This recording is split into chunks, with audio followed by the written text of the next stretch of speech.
$1 million salary from the Robert Hood Foundation. No, not only does his genetics comes, as Mike so eloquently stated, also his position in America has made be a cause for him to do that. When you do $1 million a year and call yourself a person that wants to give back, you are a citizen of the United States who want to help your people. There's no way you can sit back and try to take an impoverished population and then take it such a hefty salary. Ian is living in Guilford, and I'm not here to down place of state. It has to be looked at because we then created a situation, though my skin is black, but my soul is white, is a situation that we've got to look at because you should be open to give for the people who help. I'll be honest with you, America wouldn't exist without black folk. I mean, if reparations been given to Jewish people, Japanese, across Native the board, yeah, you can go on. And so it's not that we don't have the identification to do so. We refuse to be sort of stamped with a tattoo that we're standing up for us. But us needs to be standing up, especially when you have a black governor. He leads the way. He then opens the dialogue that says, here, we just asking to look at something. We're not asking you to make the payment tomorrow. We're asking you to study the situation because we as a nation have not given us what we're due. The 40 acres and a mule, if we were given that, we would not be in the place right there that we are. We would have land ownership, which we know is the greatest part of it. That may be what we come up with our plan. But you have to go back. There's no reason not to look at things. And we can go back and dissect Westmore's position, whatever. And I've stated some of the things I have concerns about. But we have to, as a people, no, this ain't about black, white. And Bob's right. It's about how much you connect it into that social, financial circle that we benefit, even as black folks, because it comes around and you dibble off the top. And if we have a humanity in our hearts, and this is what the problem is, we don't have the humanity in our hearts. It ain't always about fiduciary responsibility. It's about humanity in your heart, that you know that this is the right thing to do. Now, you may find it too difficult to come and contemplate, but that's ridiculous. You can contemplate other social ills and social disorders. We can contemplate how much we do and who do we pick to do reparations, because it is definitely needed. And I think Bob, being to me one of the best historians of it all, continues to say it with that passion. And I think we here together have got to look at even the little things that I've done of putting myself out there. 40 years of giving people free health care. That's not from government. That's from an individual who then sees a wrong and rights it. We've got people in political spaces such as Westmore and the constituents within the legislature that have put this thing out, and I don't see any way. I'm just shocked that he even did what he did. I am truly shocked. So you truly shocked at what did he do that he did? That he sort of vetoed or went and did not join in with the. But isn't this atypical of what black politicians do when they raise to a certain level? Is that part of the issue that Obama had when he went to the White House? Not that we want them to have a whole black agenda, but part of us as black people that support black politicians is that they will deal justly with our agenda, not that they ignore the rest. You look back at this country in the 40s, 1943, or whenever the World War II ended, after we had bombed Hiroshima, right, and we had to deal with the Japanese, we gave them reparations. Is it the same basis? Is it the same concept of reparations that we're talking about now? And why do we, when we get to a position of being black? So maybe West has segregated himself into being a different sort of black, right? Mm. A different sort of black from a perspective. As I mentioned, his heritage is Jamaica. He may not have come in this country until after a certain point. So there's a different sort of cerebral or cerebral. I gotta push back, Mike, because Jamaica is home to Nanny, the Maroon Queen, anybody's. I don't disagree with you, but that's not my point. He may be a direct descendant, is what I'm saying. I'm a direct descendant of slaves. He and his family may not be, and he may not be sensitive as we are to what happened in this country. Yeah, but that's to ignore the fact that Jamaicans also grew up, also came up were slaves under the thumb of the. There's no doubt about it. I'm talking about directly his family. His family, when they came, maybe that's how he may be looking at it. Yeah, but is there enough information on his father and his lineage? I think they were up in New York somewhere. We have to look into that. I don't think lineage has to do about any of this. I just don't think it has. I don't care where you came up. You have to be you heading a state legislature. You're heading a state. Therefore, you need to look at the principles, no matter what your upbringing, of what needs to be validated for people to be in a fair share in this place. And we have not gotten that fair share. And all I'm saying is maybe he can't identify with it the way we passionately identify with it, because when he came to New York or wherever he landed, wherever his dad, wherever his family, maybe he's second generation America. Yeah, I'm not sure what he is. He need to wake up, kid. But that I believe that maybe my sensitivity may be different than his sensitivity. Yeah, no, man, this is about one thing: going to the Oval Office. Mm-hmm. Oh, you think he said he's not running? He said he's not running. Everybody knows he's running, man. But so here he is lying and tricking us because he said he's not. Everybody knows. I certainly believe that. Well, it's not lying and tricking. Why would he lie and say that he would? So would he lie? Nobody. It's not really a lie, because honestly, he's going to run yet. Filing deadline ain't passed. Everybody, like you could change your mind, and between now and the filing deadline, he has the ability to change his mind and say, you know what, I am going to run. So to call him saying that he's not planning on running a lie is just it's but not. He's not. He said he's not. I'm taking him at face value. Yes, but let's put it to you like this: you might say you're not doing something today, and then 2 years down or a year down the line, you say, you know what, I think I will do it. Listen, man, I understand what you mean, but me as a black man, electing a black man in a position, how do I as a black play the political game that they playing when I'm going to take you on face value? So you say on the campaign trail, you're going to look after me and you're not going to leave me behind. Then you get up there. Is that the same sort of lie you talking about? That's politics. Gentlemen. It's politics. Gentlemen, no, it's politics, and I shouldn't even complain about what he's doing. Gentlemen, he's just playing politics. Gentlemen, that's right. I agree with Michael Haney. The issue is not about Wes's understanding or knowledge of his past. The issue is about how he sees his future. Yeah, that's true. That's the issue. We play golf. Z and I play golf with people as black as me who don't believe in reparations. we play golf whose ancestry is unquestioned if you go by the color of the skin. Can we talk about that for a second?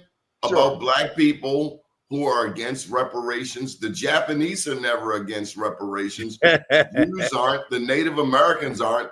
What is so peculiar about the African American that we actually would fathom, we would be able to concoct such a statement? Donnie, we were taught and trained all of our lives to seek one thing above all, even beyond a proper relationship with God, and that is acceptance by white people. Mm-hmm. That's what we were taught to seek. Oh, you mean master is we seek today? That's exactly right.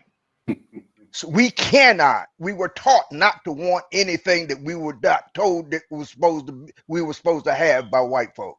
Mm-hmm. We were taught that. And I've come to believe, although it cannot be scientifically demonstrated in any way that I'm aware of, I'm led to believe because of the pervasiveness of that feeling even today, that somehow or another that seeped into our DNA. So I'm willing to believe you ain't far from it. I'm willing to believe that somehow or another we passed that in genealogically on to our children and our and grandchildren. So we are not like the Japanese. We're not like any of the people, other people, even the white slave owners who were paid reparations when they had to release the slaves, $150 a head. That's what they got for every slave they had to set free. So we are the only ones that were taught to hate ourselves. We were the only ones that were taught to hate ourselves and to hate everything about ourselves, including our. I gotta push back on that. In Jamaica, as in Africa, it's popular to bleach one's skin. Yeah, and why? That is self-hate to the nth degree. Correct. We were taught. Why is that so? Us across the diaspora. Why? I think you agree with me. I said we were taught to hate ourselves, wanting to be. Hell, when I don't mind telling you this story, and I've told it before. When I was a kid, I used to go to bed and dream and pray at night that when I would wake up white. I used to, when I was a kid, I used to hate God for making me black. I rejected the notion that he loved me because I said if he loved me, he made me white. He didn't You'd love have had me. to use a lot of bleaching cream. I think my perspective on the whole situation is very different because, well, I'm of Haitian descent and I grew up in Haiti. The one book that every Haitian kid learns is the history of Haiti, and that's one thing that's beat into your head is pride in your country, pride in your skin color, and Yeah. to completely distrust white people, everything they do. And so, like, I wrote this article as somebody who's not eligible for American reparations because I know that in order for the rest of the world countries to pay reparations to the countries that they've done harm to, America's got to pay. Andy, for America's those got to who pay. do not know, please tell us why Haiti is so important to the Black diaspora, particularly here in the Western Hemisphere.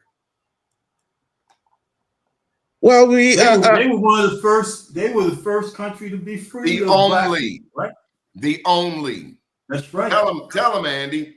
I mean, we cut their heads off and burned their houses down, and there was nothing for them to come back to. And they charge you for it for 200 years. You just finished paying for it about 10 years ago. Yes. We did, and you know what? That's why I feel like France needs to pay what they weigh. France needs to pay what they weigh. That part. No. Black people want to go to Paris. Oh, I want to go to Paris. Let's go to the Eiffel Tower. But let me, if I may, say the real reason why, the real underlying reason that why reparation is so opposed by white folk, because even good white folk were acknowledged that black folks were owed something. The problem is the debt can't be repaid within the confines and the context of capitalism as it is practiced today. That capitalism will not allow, doesn't have room in its budget to pay reparations. They pay the Japanese, the Jews, and the Native Americans. But the thing is, what we got to remember is that you got a lot of folks. Let me be clear.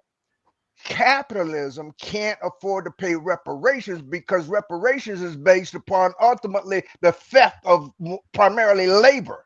Capitalism cannot exist without the theft of labor. Capitalism cannot afford to pay reparations without undermining its very foundation. That's the real reason. That's the what do you call it? The gorilla in the room, the monkey on the wall, whatever you want to call it. 800-pound gorilla. The 800-pound gorilla. That's the unspoken truth. Mm-hmm.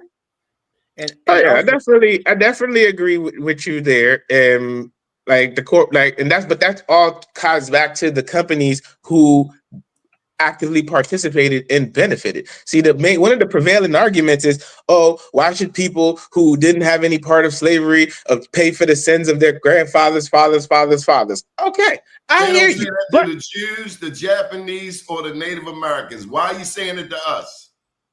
But the thing is, it's a selfish argument, and as a strategist, I understand selfish arguments. I get it, and so I that's why I'll sidestep a selfish argument. That's why I'm very adamant that this is a good bill because it makes the funding mechanism come from companies who directly benefited and was actively participating. This is not about people who ain't have nothing to do with nothing. Right. Well, I think, and for that reason, first of all, and let me say, when you talk about a company, you are talking about people. A company is according to the Supreme Court. It's not real. Wait a second. Let me explain it to you so that you will understand. A company is a fictional animal. A corporation doesn't live, it doesn't breathe, it doesn't eat, it doesn't drink, it doesn't sleep, it doesn't walk. A corporation is simply what we call an entity that's controlled and owned by people. Mm-hmm. Okay? So you can't follow the people who benefited from it, use their money to create the corporation. Mm-hmm. So I'm going to go to the source. You're a mathematician. You know you were taught to go to the lowest common denominator. I'm going down to the root cause. I'm not going to deal with the periphery. Because if you start talking about companies, then first of all, you got to understand that many of these companies you're talking about aren't even owned today by Americans. Okay, many of these companies you're talking about are owned by foreigners. So who could very easily make the argument we had nothing to do with it because we didn't own it at the time. So you don't get misguided by the note, but don't let the fiction fool you. it's the people who authorize, and that's also why I say the government owes the reparation, not people, not the individual people, and not corporations. The government owes it. It's up to the government to figure out where to get the money to pay the bill. Right. And see, and that's Hey, where so we I disagree wanna is on the know- corporation part, because corporations are entities, and according to corporations are entities. And to tie into the Supreme Court, if we're going to say corporations are people, then they're definitely people who are liable because they've been around for 200 years.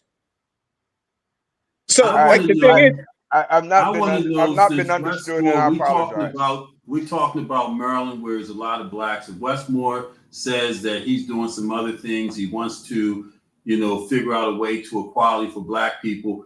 Here is my life better 3 years later, because I support Westmore. You know what I'm saying? I still believe that, he can't feel what I feel being a descendant, and I know Jamaica, I'm not. Haiti, There. I'm saying I.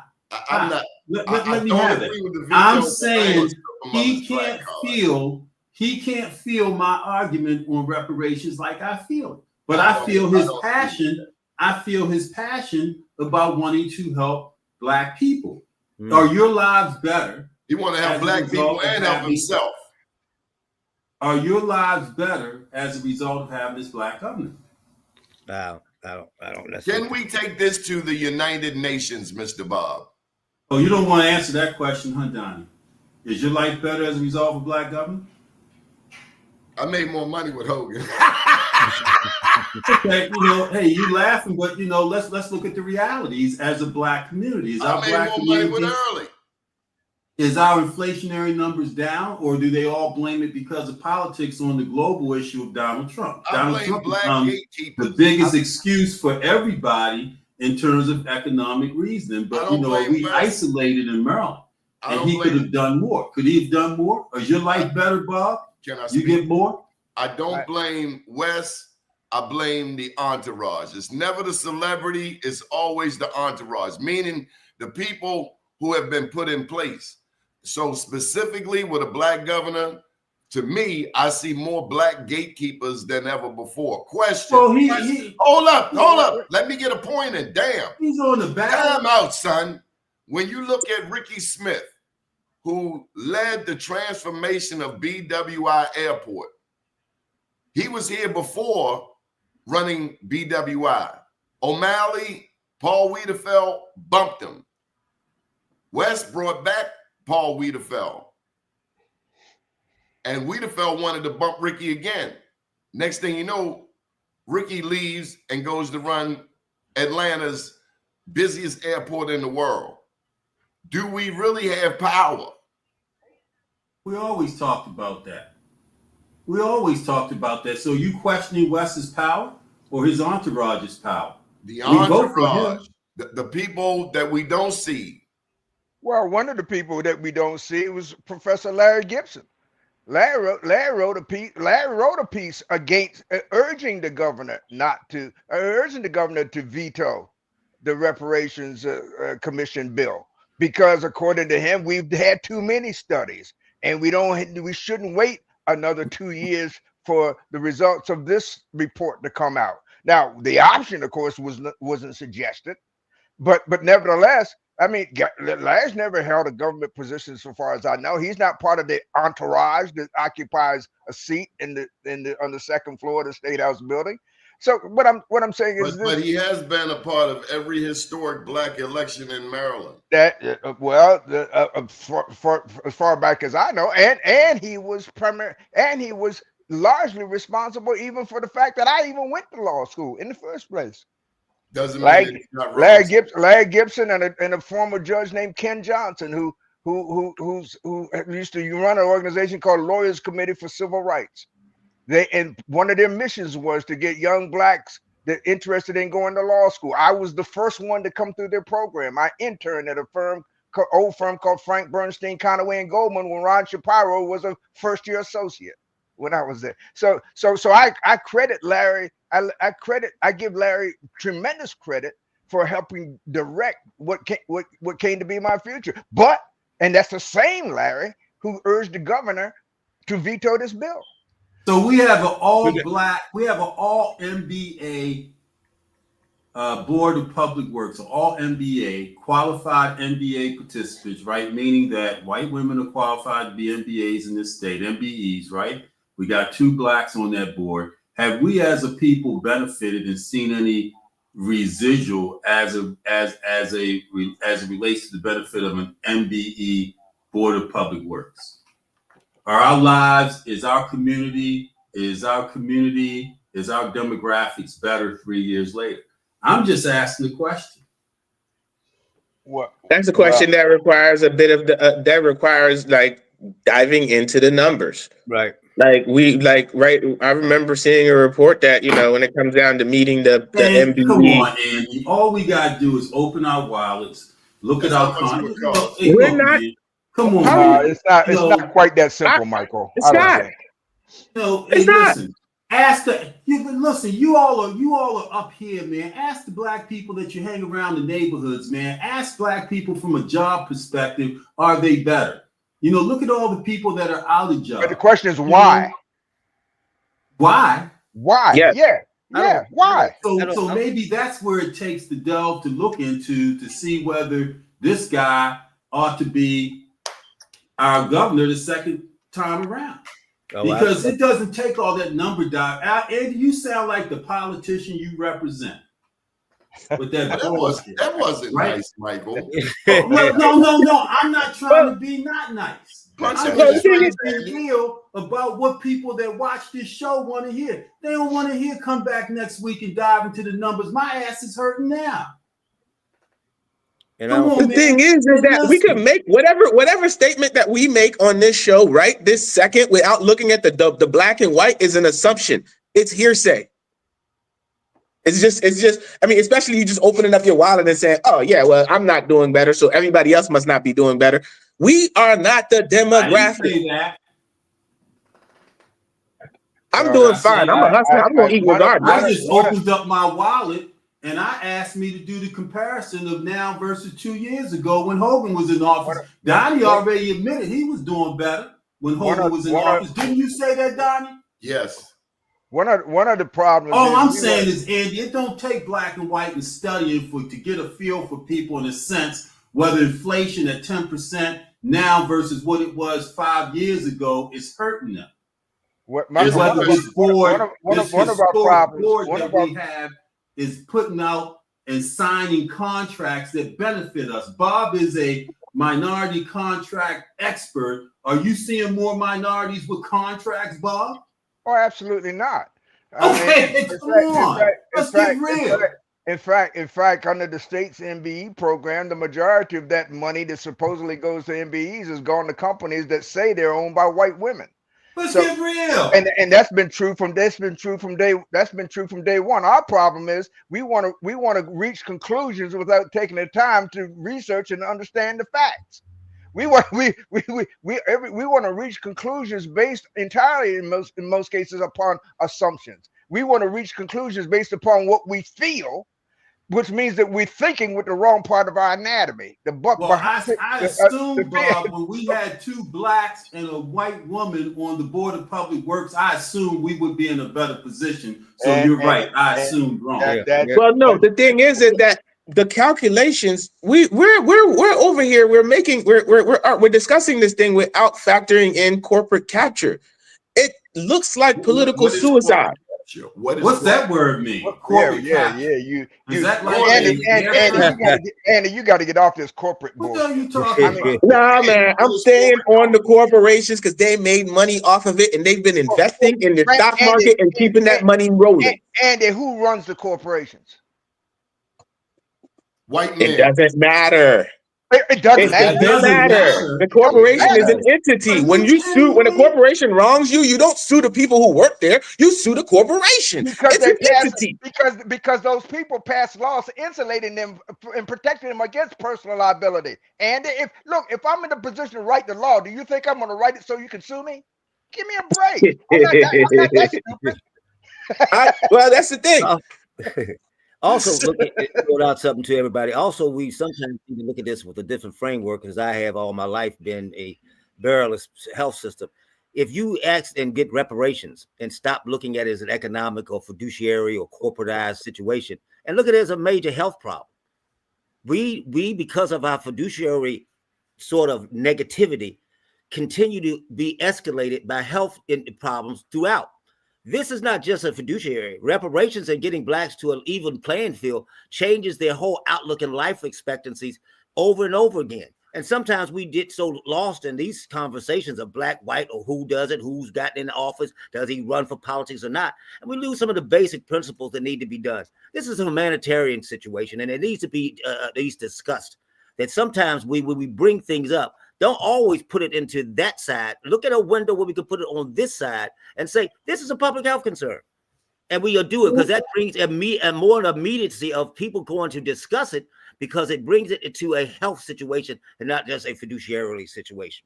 So, but it all translates, Mike. It all translates. I can go to Mexico and have no problem seeing a doctor if I'm a Mexican, right? And they don't look at me as a dollar. In this country, during COVID, you had more people die in the millions than you did in Africa with billions of people in population, because we made it a financial consideration. Medicine here is a financial consideration. That's what we're talking about. And and it will always be, because the lobbyists with healthcare and insurances and hospitals, etc. I mean, you became victim of that too, right? Yeah, we could be a victim of that. We can also change that. Those things can be also changed. Tell me how. Tell me how. Well, when you get in there and put these things as a health concern, you bring up the conversation that it too needs to be funded to change it, and it comes from a different viewpoint. So no, we can change corporatization. I have no doubt about that. It's about getting the right voices in the right places. That's what we talk about here. Do we sign the Reparations Act or not? It's not the issue. The issue, do we have a humanitarian effort to give people the right to give them what they need to have basic lives and basic things? They bring them to a level that it changes their health concerns. That's a big thing, and we can get corporations to do that. That's no doubt in my mind. Well, I think corporations are willing to give 3 or 4% of the annual GDP or budget towards that. That's what the big, beautiful bill is about now, cutting into giving humanitarian aid to people of disadvantage, right? Yeah. They're only going to give a certain percentage, just like they give for philanthropic reasons, and then they want a tax credit on top of that. This country is based on capitalism, right? And you're not going to see humanitarian efforts to a point of healthcare, because if you can afford to, you won't die. If you can't afford to, you will die. It's just that simple. Your ass will be on the gurney in the emergency room unless you can afford to go upstairs because you have the insurance to have proper health care. That's the way it exists here now. What's going to change? But that all can be rectified. That's no question. You talked about the big beautiful bill. I just want to mention that you all probably know some of the things that are included in that 1,100, in excess of 1,100 page monstrosity called One Big Beautiful Bill. Buried in that bill are a couple of provisions that ought to cause everybody some angst. The provision that would allow the president to cancel elections, the provision that would allow the president to delay elections, the provision that would take away the ability of judges to enforce contempt. I don't think people saw that, Bob. I don't think. Well, then you ought to basically this big beautiful bill ultimately says Trump can remain president for the rest of his life. That's what this big beautiful bill says. And if you haven't noticed, black folk, that our place of refuge, the so-called court system, particularly the federal court system, has also been taken away. Not just because he refuses to allow enforcement of any, because he says all the people with guns work for me. But the fact of the matter is, he's on the verge of appointing even more federal judges. His boy Bo to the Third Circuit in Philadelphia, and I just saw that. That's the next show. Doni needs to unpack the big beautiful bill, that black people can really understand the consequences of what's buried in there. That the Senate has to pass, and the Senate has to vote. If they get three Republicans with a conscience, right? Because I think they need 51, an absolute majority. There's 53 Republicans, right? And they're looking at 2 or 3 that are thinking whether they pass it. But if they pass this bill, the consequences of elections and mandates of the court system, but we're already there. This man does what he wants to do anyway. The passage of this bill will seal the deal. This You can't place even imagine. will no longer have any semblance of what we were taught to be a so-called democratic republic. It's authoritarian. It will become exactly what he wants it to be, an absolute authoritarian government under his dominion. And so I mean, we you know that there and there are too many people that, because I understand when he talks about America, he's only talking about the 79 million people or votes who voted for him. The other 75 don't matter. Okay. The 75 million who voted against him don't matter, and that's also a function and a consequence of the political system in this country. So I don't know. I don't want to go too far afield. We started off talking about reparations. But it's all correlation, because reparations ain't going nowhere if you get an authoritarian government anyway. But at least at the state level, there could be something done. So it goes back to a state leader that we felt may be in our corner. And maybe he still is, and he has another program. But we all agreed, Doni said Hogan was a better leader when it came to his economy, right? And I have to weigh that. I'm going to go study that, Andy. I mean, that stuff that most of the dirt that Hogan did, we don't even know about. But dirt? And yes, dirt. What do you mean? And yes, and yeah, and yeah.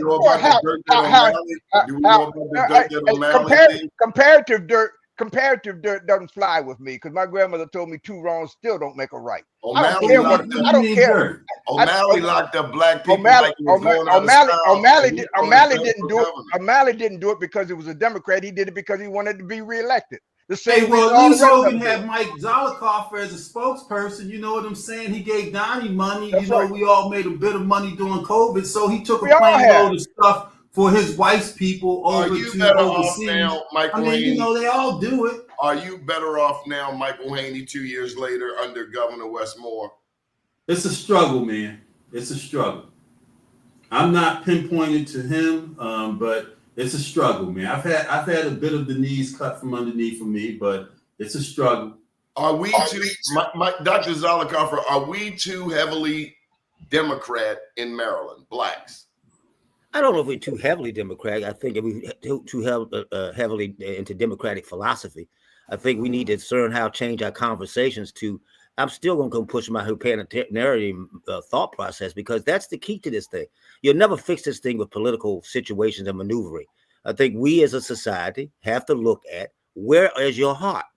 Where is your soul? Because a lot of the stuff we can individually change and hit open conversations that go in a different framework that can change things. So, no, I don't think we're too heavily black in it, but we may be too heavily into the political thought process that keeps you away from even getting to the ideas and even having the conversation about them to change what these negatives are throughout the system, whether it's health, whether it's judiciary or not. I do think we're too heavily Democratic. Hold up, Andy. Hold up. Do you think that we get what we should? Do you think the Democratic Party in Maryland takes blacks for granted? I think that black politicians take black people. I would sort of agree with that thought process Bob says. I think that black politicians take black people for granted. Why? Because they know we will go so far until we feel the yoke around our neck, and they will go back. We go back and rest beside our house. That's like most trained animals do. We will go so far, but not farther. And we're trained how far to go. And the perimeter of where we go is we allow others to fix for us. We didn't define what appropriate remedy would be for the historical discrimination against blacks. White liberals did. And for the most part, they've aligned themselves with what we call the Democratic Party. And for the most part, they're the ones who make up Westmore's cabinet. They are the gatekeepers who are keeping us out. That's right. And the fact is, neither of those so-called major political parties is a friend to black folk. Mm-hmm. Neither one. Mm-hmm. You look at Kamala Harris. Kamala Harris was surrounded by these so-called allies. Every company that made $100 million off or $1 million off of that campaign was white owned. or white adjacent. And so now you think about it, right? How many missteps did that campaign make? To having Obama come berate black guys. That was never something a black strategist told the campaign needed to happen. That was obviously something that was coming from white people. Yeah. Oh yeah. I agree. I look, and it's not, I probably agree with you more than that. As long as you get off that corporate and understand that the corporations are run by people and that they're acting on their own like they have some kind of corporate culture. That's bullshit. There's no such thing as corporate culture. It's the people culture that run the damn thing. And you know it, and I know it. So anyway.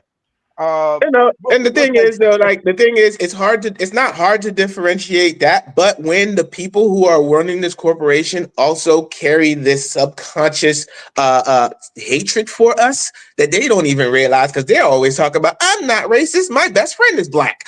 This we cannot separate them. They're not culpable. They are culpable. I don't hate you. I just tell you, I just require that you stay in your place. Stay behind me. Don't rise above me. Look, I don't allow my other pets to run wild in my house. But these are our allies. These are our allies. Liberalism. That's the same liberalism you're seeing in Federal Hill, Fells Point, all over. Those liberal Democrats are the ones that want you to stay in your place. Hey, watch June 14th. You all know what's happening June 14th? Isn't that when Trump's rolling out the big military display, right, in Washington, D.C.? And then you got your white liberals that are protesting it. And guess what that also is? That's the celebration of Juneteenth. So let the white liberals know that Juneteenth, our celebration, are they still going to go stand over the bridges and protest that, or are they going to stand with us and celebrate our heritage? Trust me, they go on the bridges because they have other special vested interests, and all of a sudden ours is kicked to the side. But they want us, and then you talk about Kamala. When you sleep with dogs and wake up with white, then you're going, hey, what do you expect? Mr. Bob, I got to get one last question. People see that with their eyes. Yeah, okay, Mr. Doni. Are you satisfied with the efforts from the new generation of black lawyers? Oh my! Let me first say, Donnie, that if I were a young person today considering going into the field of law, as a black person, I'd be a truck driver. Man, I know some real firebrand black lawyers that I trust and respect. The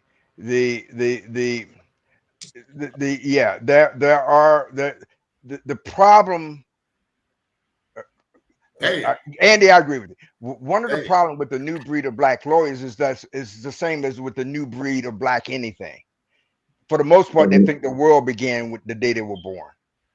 They don't. They have no respect.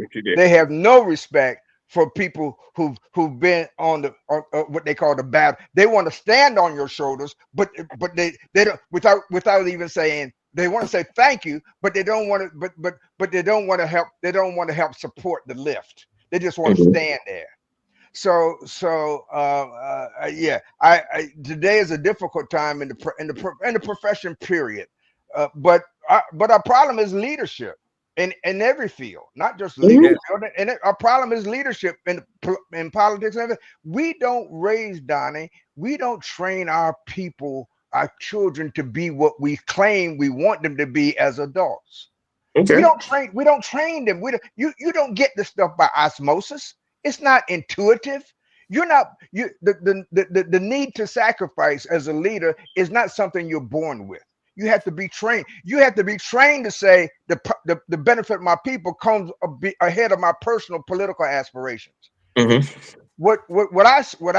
biggest problem is, in my opinion, with respect to the veto of Senate Bill 587, is that it says to black people again, yes, I may agree, I support you, I love you, but your interest as a class is secondary to my personal interest. That's the problem. And I mean, the thing is that we don't really we don't train our people. I'll give you that one. But we also have to deal with a very tightly weaved society where, regardless of what industry we're in, generally there's white gatekeepers preventing us from getting through the doors of opportunity. And then the few we that don't do make own it through the nothing. doors of We don't own opportunity nothing. are brought through under with the express consent, with the express instruction not to bring nobody else that look like them with them. Because they are the good ones. I got to say one thing before we cut, because this is Bruno. This whole feud between Trump and Harvard is a ruse.